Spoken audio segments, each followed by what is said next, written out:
David Zimmerman? Mark Povinelli. We've got Mark Povinelli here today. How are you? I'm okay. I'm drinking with my bear. I see that. And I thought it's kind of a dreary day today in Los Angeles, and we're all stuck inside. Yeah. And I've decided that I'm not putting up with that. And I'm actually going to the beach, get out, get my hat on, sitting back, have my bathing suit on. Yay. And up there, can we see that? Ooh, A little drink. What is that? This is a smoothie, but it looked tropical, sort of. I love that. Yeah. This may not work. It's kind of I keep going in and out. It's like I'm going into the ocean. Oh my God. It makes me want to take a vacation, Mark. Right? I know. I think we all could use one. That's for sure. Oh yeah. I'm drinking my ginger ale. Yeah. Sure, that's ginger ale. Yeah, I can tell. Mm-hmm. I actually splurged today, and I got a chocolate milkshake. Ooh, nice. I haven't had one in like months, but I said, you know what? I'm getting one. I hear you. It'll be the what are people calling it? The COVID-15 instead of the freshman 15. We're all going to put on 15 pounds because of all being shut in. It's going to be the COVID-15, right? Oh my God, I know, crazy. How do you do that background? Is it like on all Zooms? I wish I could pretend like it's some masterful thing I did, but I think you just, at least on Macs, you can go down at the bottom on the video and there's a little arrow, and then you can find your own virtual background. Oh, on the screen share thing, or? Yeah, I don't know. There's a little a bar on the bottom, and it says mute and stop video, and that's what I'll do today. I'll do a tutorial on how to use Mark Povinelli on Zoom. Yes. Oh my God. Yeah. So how is one of my favorite people with one of the biggest hearts? Danny Woodburn wasn't able to come. I was supposed to call him last night, and I completely zoned. Like, I have a lot to do here, which I'm actually keeping busy. As you see back here, I have boxes. I see that. I started with 60 boxes in my living room. I'm down to 22. So what's the best thing you found in those boxes? My baby tapes. No. I did. Did they have video back then? Oh, wow. Was that necessary? Well, we actually did tapes, my mom feeding me and me like going, oh, I love how you change the background a little. Yeah. But this was a cassette tape. And in fact, if you go back to last week when it's the Meet the Biz with David Zimmerman, I actually play it for everyone. I have to check that out. That's hilarious. It's like a minute. It's a minute tape, but it's fun. It's fun. Last year, my family, my brother collected all of our, home demo or home videos from the actual big, huge camera with the 35 millimeter, whatever, from the 70s. And I'm the youngest of 4. So there are days and days worth of video of my sisters, my brother, and then there's like 30 seconds of me because I was the 4th one. And they're like, yeah, by then we're over it. Who cares? Another kid, whatever. Yeah. I love it. I love it. Those can be fun. They can be. Yeah. Yeah. Well, now's the time to make videos, I got to say. Now's the time to pull out the old iPhone and just create stuff. I know, right? I even got this gift from my friend Rozzy that it lights up your face. Sort of. As you see, I'm doing the yin and yang of me. It's light here and dark. I see that, right. And I'm probably going to change it to where I'm sitting this way so I get more light on my face. So, David, tell me about yourself. Please expand on that. Well, Dr. Povinelli, You do not want me as your therapist. Trust me. I don't. Why? I don't know, because I would have too much fun with it. I'd start messing with you. I'm ready. You know what? We should do that one time. Is therapy session with Dr. Povinelli, and then. Mm-hmm. So I'm started drinking, and so has Teddy Z. It was the bear, yeah. Yeah. Anyway, I'm on IMDb the other day, about a month ago. I lose track of time with these COVID days, right. And I see that you're in this like new movie that you're about to film called Nightmare Alley. Right. Mm-hmm. With Kate Blanchett, Bradley Cooper, Toni Collette, William Dafoe, Mark Povinelli. Oh no, you're Mark Povinelli. No, but I mean the list goes on. I mean it sounds incredible. So yeah, it is incredible. I got to say I should be in Toronto right now filming, actually, instead of on this glorious beach that I'm I was, you know, like this pandemic has hit us all uniquely, and this was certainly unique for me. I had shot one day in January, and then had flown back out with suitcases to be in Toronto for 2.5 months, Wednesday, March 10th, with all my stuff, like preparing to be there for 2.5 months, working on this film. 36 hours later, I was on a flight back home to LA with 2.5 months of stuff as they pulled the plug on shooting this amazing film, which, you know, we'll do at some point when this all gets back together. But, you know, you get right up to almost the day of the performance, and then they pull the plug, which is, you know, it's part of this business. Oh yeah. You know, I got to be adaptable, and I'm certainly trying to make lemons out of lemonade. Yeah, probably that's actually what it is, right? Well, that's a berry drink. That's not lemons. That's right. Yeah, and exactly, make lemons out of lemonade. Right. Yeah. But it was you know, when we had talked real briefly before this, you had said, you know, let's we can focus a little bit on how do you be a working actor, you know, and I gotta say, the funny thing, you know, logically it would seem like I talk about auditioning and the whole process of getting in a big film like this, and granted, I've done other larger projects in the past, but this one, which truly is you know, it's Guillermo del Toro is the writer and director of this film, and who you know, recently won an Academy Award for what I like to call the fish movie. And which I haven't had in 3 weeks. I'm craving fish. Anyway. Oh, there you go. Well, just watch that, and then you probably don't want fish ever again. Oh, right. No, that was a good one. The Shape of Water is the name of it. I love that one.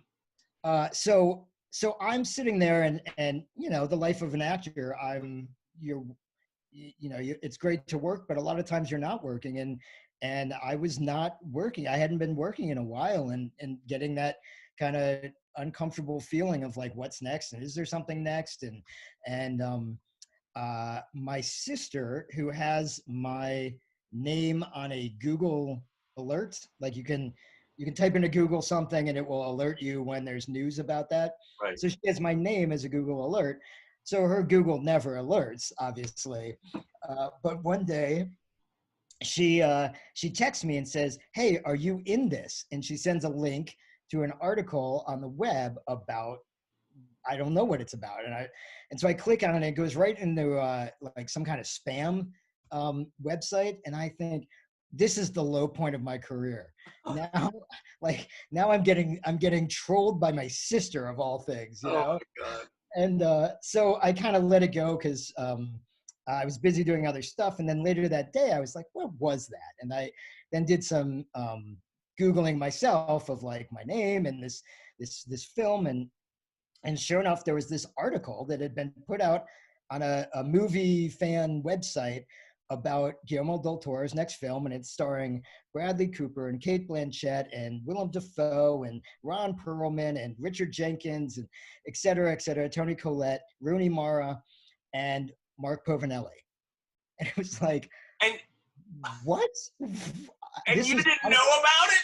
This was the first I had heard of this. I had never, I mean, it sounds preposterous, but it's true. Like, that doesn't happen. But it's sure enough, they had, found some of my old work and decided they knew, Guillermo casts a lot of his stuff. I mean, certainly auditions people, but right. This, for the main characters, he knew who we wanted. And he decided. So you didn't audition? I did not. I did. You just found out about it on Google.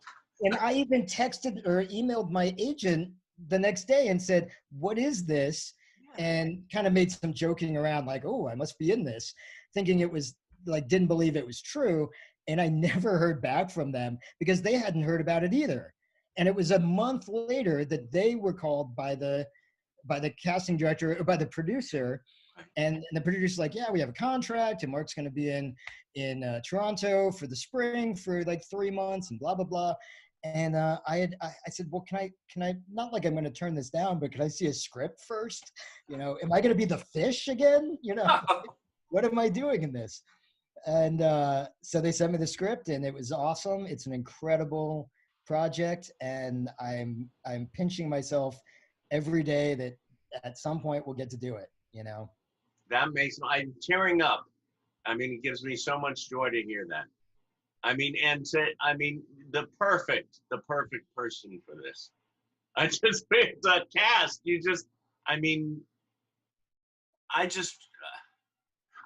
What is it like right now? I mean, when you started out, in '98 was one of your first roles? So I guess I moved out to LA in 2000. Okay. And I had been doing theater in Minneapolis for 6 or 7 years before that. Yeah. I had done a tiny film in Minneapolis, like a tiny part in a tiny film. So that might be the first IMDb credit. But but I came out here virtually having no film television credits. I think that was the only one. And I had shot maybe 1 or 2 regional commercials. Yeah. So yeah, I kind of came out here, not naive. I mean, I'd gone to school for acting, knew I always wanted to be an actor, purposely decided to move to a smaller city to get good, to get theater credits, to get a lot of work. I didn't want to come out to LA at 22. I know it works for some people, but I didn't feel like I didn't feel like I was totally sure of who I was at that point. So I didn't want other people to define who I was in this business before I had a better sense of who I was and what I could do. So you listened to your gut. I did. I mean, it wasn't a master plan. It sort of fell together that way, but I definitely felt like I wasn't ready and that there would be a time where I would be ready, and and that time would present itself. It would be clear to me, and it was. I think after 6 or 7 years out there, and I loved every second of that. But when my wife and I decided to come out here, I knew it was time. Even though I was in a big play out there, like the night we closed, 2 days later, I packed up my bags and left. And just. By the way, how long have you been married? I mean, she's a wonderful, gorgeous woman. Please send my love. I will. She was just in the other room. She's a first grade teacher. So she had a Zoom meeting of 26-year-olds. Wait a minute, is that her by that palm tree over there? Right. She's back there. Yeah, she's getting massage under the palm tree. Yeah, from the teddy bear. Yeah. His cousin. Right. So we've been married 21 years now. Yeah. Wow. Okay. Right before you moved out here? Right. It was 98. So about just about a year before, year and a half before. Mm-hmm. And you have 2 lovely kids. 2 lovely kids. And I gotta say, that's one of the things that I think has sustained me for doing this for, 20 years now, is surrounding myself with people, whether I made them myself, my kids, or finding the right life partner, or certainly friends like you and people I've known for a long, long time. Surrounding yourself with really grounded people and people who understand the idea that, like I try to tell people that are starting out, if they ever ask me, what you accomplish in the next 3 months, the next 6 months, the next year, don't be so tied to that. You want to be in this for 20, 30, 40, 50 years if you still want to. Mm. But that's the goal you should have, is that this is going to have its ups and downs. It's going to have its high points, like reading about a Guillermo del Toro film that you're in. And there's low points, like, the day before that, when I hadn't worked in a while and didn't know when I was going to work again. Right. So it's that longevity, but to be able to get that longevity, I think you really have to ground yourself with people who don't have the expectation that you're going to be you're going to be on Broadway, or you're going to be in a movie, or you're going to be on a network television show as a series regular in 6 months. And if you aren't, you're a failure. Yeah. It's about the fun should be about the process. It should be about the journey. It should be about the people you meet along the way, the work that you get to do. Some of my favorite work I've done have been like some of the shows I did back in Minneapolis, or some of the, the thing we worked on with Corey Allen. Oh my God, yeah. Beautiful people. Yeah, I mean, so those are some of my best memories. And we did a lot of hand wringing and blood, sweat, and tears for that, and made no money. And it's still like, it's a treasure because of the people I met. And do you know that, I don't know, did I tell you that, I don't know if I told you this, but he always mentioned you when he was around, and you were one of his favorite actors. Oh, that's so sweet. Yeah. Well, I thought he was, I thought what he had that I really connected to was, I felt like he had a very practical passion, if that makes sense. And I think that's what I try to keep my head about in this business, is being really practical, really understanding the dynamics of the business, how you fit into the business, how you're perceived in the business. You can always try to break those, but having a real good understanding of who you are, but then having a passion that like blows all of that out of the water. Yeah. And Corey was so passionate, but he was also very practical about like knowing how to do things and get things done, and how to get where he wanted to go. Right. Yeah. What brings you the most joy?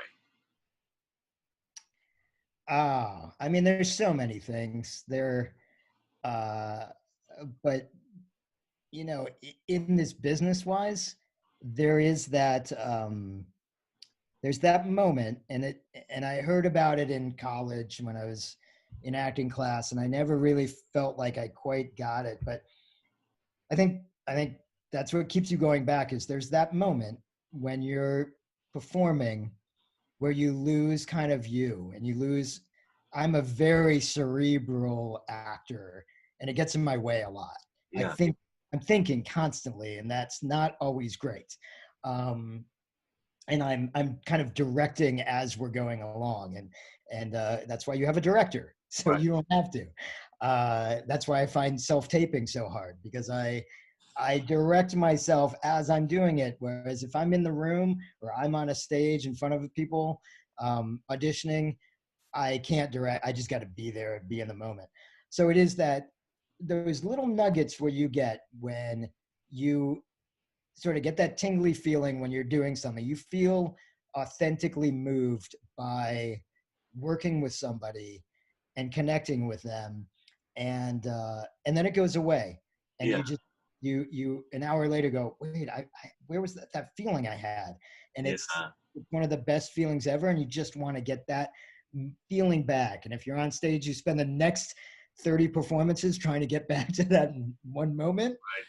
And you likely don't, but when I've had those moments, it's what sustains me for a long, long time after. Well, it's so interesting that you say that, because this morning I was talking to John Paces, the head of Performing Arts Studio West, and he said we were talking about doing, you know, one-on-one classes to the camera and this and that, and I was saying it's fine. I mean, I did just one on my own about talking about this, that, playing my cassette tape, you know, memories, sense memories that, you know, you play that, how does it make you feel, etc. But I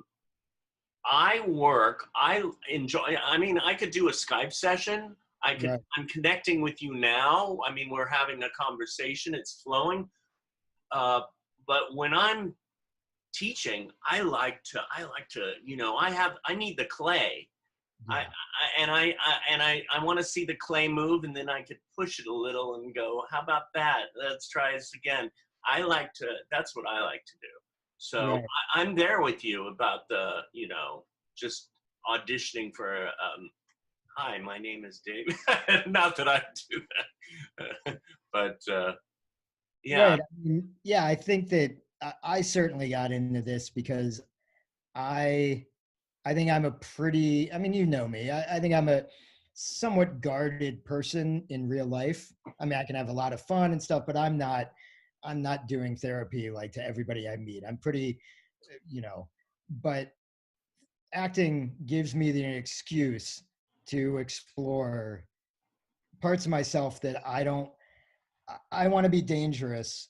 I want to like imagine myself being mysterious or dangerous or all these things, but I don't want to do it in real life. Right. Acting gives me that freedom to be able to explore all these parts of me that I'm not comfortable being in real life. And that's the thrill. That's the exciting part. And there's something, I don't know, there's something on tomorrow night, I'm doing a play reading on Zoom with a couple of other actors of Betrayal, Harold Pinter's Betrayal, which is like a really intense play. Is it out there in the ethers? Can anybody see it, or is it a private? Yeah, no, anybody can see it. I can't promise you if it's going to be any good or not. I mean, it truly is almost going to be like a cold reading, and I don't know how we're going to connect over Zoom and if it's going to work, but I'm really fascinated to see, like, are there dynamics in there that I can learn from, even if it's a train wreck, that that then we can use later when we're all back together again. Right. And certainly that comfortability of, you know, there are times when you're on film where you're reading, you know, just off to the camera lens, and that actor that you're working with can't maneuver their head to read opposite you behind the camera. So you're looking at a dot on the wall, or you're looking at a green screen. And, you know, there are times where we have to manufacture that moment that you and I are talking about connecting, manufacture that without anybody there. And that's something to learn too. I mean, to really, I mean, you see that green dot right there where the camera is, and you see who that is, and you really, you know, it takes you there, and it takes you to that connection with them. And right, and even something, I mean, this sounds absurd, but something like this background, you know, if you were really shooting, if we were really shooting something, we didn't have the budget to be on a beach, we do something like this, yet I have to recreate, obviously, that what I'm looking at is you, and beyond you is a jungle or whatever, you know, whatever's on the other side of you. And I have to feel the sand in my feet, and I have to imagine that I'm not sitting on a chair, I'm sitting on a log or whatever, you know, and the wind is whipping in my face, all that, you know, which sounds like duh, but it takes some work, it takes some effort, and it takes some imagination. And we're asked to do that all the time. And that's what makes those performances so rich. Just even watching, so we shot that day in with Guillermo for this Nightmare Alley, and the set that they created a little diner from the 30s. Are we supposed to talk about it? we can talk a little bit Oh, about it. okay. And the magic, because every item in there, the art director, you know, filled it with, nothing was imagined, everything was real.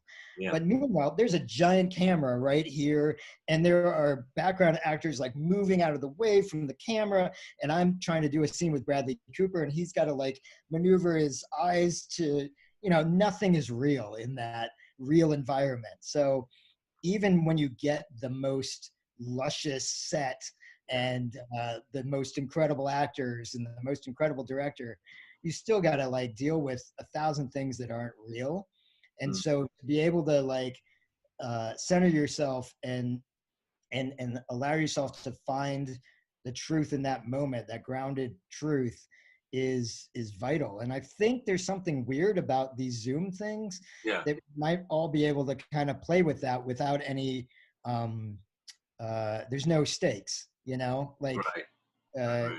who Well, cares if we do a reading tomorrow night and it's a yeah. disaster? I mean, it's fun, and it's you know, it keeps us going. I mean, this keeps me going to connect with friends and people through Meet the Biz, and it's really about, you know, back to that for a second. It's about that focus, like you said. It's just really that. One other question that I had is, what was a either a TV show or a film that you said, oh, I think I've made it, or I've not necessarily made it, but I feel like, ooh, this is it. This is the next level. Well, that's a good question. I mean, I think a few of them happened and I didn't realize it until hindsight. Mm. uh I was in a play that a play out of New York. It was called The Doll's House, Ibsen's Mabry Mind's Doll House.